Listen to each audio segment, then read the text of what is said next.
Bonjour, dans ce chapitre, nous allons aborder comment l'expert va déposer son compte-rendu de première réunion d'expertise, aviser le greffe que l'expertise sera dématérialisée et comment l'expert va attribuer des certificats provisoires pour que Monsieur Louis Sattac et Sam Poursuit puissent suivre l'expertise sur la plateforme Opalex en même temps que leur conseil. Donc l'expert se connecte à la plateforme Opal. Il sélectionne l'expertise dans lequel il veut déposer un document. Donc la première chose est qu'il va dans les notes parties déjà mettre l'AR qu'il a reçu dès convocation à la première réunion qui vient d'avoir lieu. Donc pour ce faire, il va déposer un fichier, donc AR déconvocation, que lui a retourné la poste. Ça, c'est un premier élément. Ensuite, l'expert en réunion a fait accepter la dématérialisation et donc il va en informer le greffe par un document type que vous pouvez télécharger sur le site de la compagnie des experts de Grenoble. Donc l'expert choisit communication expert vers partie et greffe. Là, il va déposer le document de l'acceptation de la dématérialisation des parties.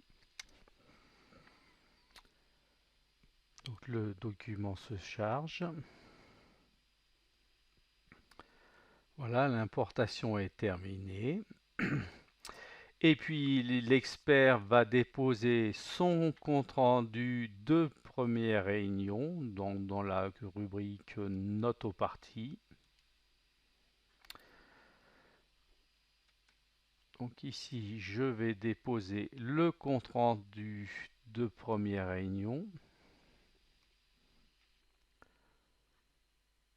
Je reviens au bureau pour vous montrer le document de la compte-rendu de première réunion sur lequel j'ai un paragraphe qui est dédié à la dématérialisation, mentionnant que les parties ont accepté la dématérialisation sous Opalex et lors de cette réunion, les parties, Monsieur Attaque et Monsieur Poursuit, ont demandé à avoir un certificat pour accéder à la plateforme et visualiser les échanges.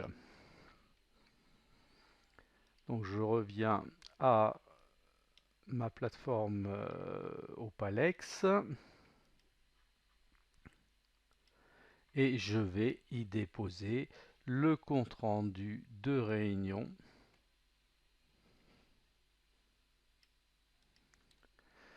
Donc compte rendu de réunion, CR première réunion au format PDF. Et puis moi j'ai pour habitude de mettre un document en format docx comme copie de courtoisie du document. En effet, j'ai trop vu souvent des secrétaires essayer de ressaisir ce qui était dans les documents PDF. Donc ça, c'est mon petit truc. Ce n'est pas partagé par tout le monde, mais je mets aussi la copie au faux format Word par courtoisie. Voilà, donc le document se charge. Il vient d'être téléchargé. Voilà, fin du téléchargement. Alors, en première réunion, nous avons décidé que les parties auraient accès à la plateforme en lecture et que ce seraient leurs avocats qui déposeraient les deux documents. Donc, je vais aller dans l'administration et là, je vais déclarer des intervenants chez les parties. Donc là, dans la partie Louis s'attaque, nous avons un avocat. Dans la partie ça me poursuit, nous avons un avocat. Nous allons ajouter un intervenant. Alors là, je vois que je ne peux rien faire. Effectivement, on ne peut pas modifier les intervenants tant que l'expertise est en cours. Donc je vais passer l'expertise en pause. Alors il faut savoir qu'à toute modification de l'état de l'expertise, l'ensemble des acteurs sont informés par email de ce changement d'état. Donc là, j'ai vu, sont apparus la possibilité d'ajouter un intervenant. Donc là, je vais ajouter Monsieur Louis Attaque.